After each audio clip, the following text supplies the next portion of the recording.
Okay, let's take a look at the strategic narrative canvas and let's see how it's built, what it is for, and let's give you an overview of the tool that hopefully you will be able to use. So let me again share my screen here.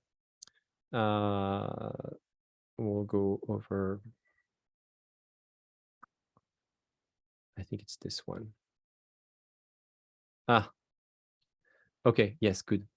Okay, so let me go over this model with you. So my approach to strategic narrative is 360 degrees. It's holistic. It's another difference with storytelling. Storytelling is very often considered as a linear practice. There's a beginning, a middle, and an end. My approach is it happens everywhere, all the time, all at once.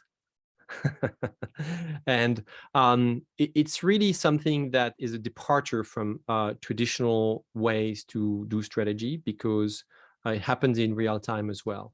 I consider that strategy and planning are two different things, but in this approach here, they can happen almost simultaneously. And let me explain why. So remember the definition of strategic narrative. It's an approach, it's a system meant to align and mobilize people. So who are we aligning and who are we mobilizing? Well, first things first, you, the entrepreneur, the business creator, the person who just has an idea, but maybe not a business yet, or the CEO of a international company. It's really start with something that happens inside you at the individual level.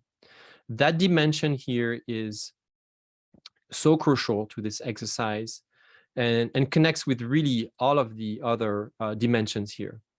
That dimension is really crucial because very often time we kind of segment, we kind of separate, but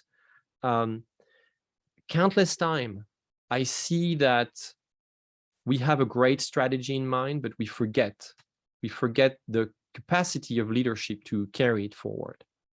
And so that's what this dimension here is meant to rebalance. That's the gap that it's meant to be to fill. So the first dimension here is internal, individual. It's you. Within each dimension, you will see next, there are different things you can do, different methods you can apply. And next, I'm going to show you the first level of exercises you can do to start building those dimensions. The second dimension I want to talk about is the community here. It's the collective and external facet of your business. Why is the world better off because of the existence of your business?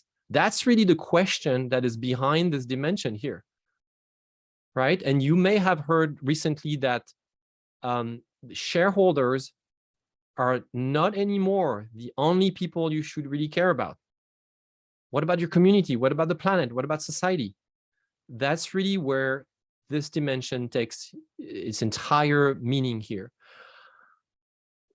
Many people, push back a little bit and say, hey, Guillaume, why don't you call this maybe market or ecosystem or world? And I said, you know what, you're right. I could call these, different worlds.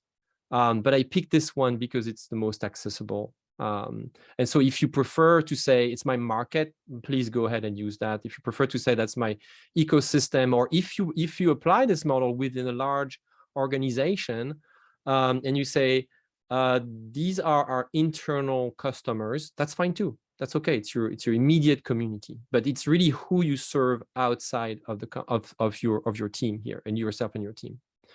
The third one is your team here on the upper left corner. It's collective, but it's still internal to your organization. And really, your team needs a structure, needs processes, needs a culture. Your team has a culture. Your team needs values to make better decisions. Sometimes people tell me, well, thank you, Guillaume, but I'm a company of one here.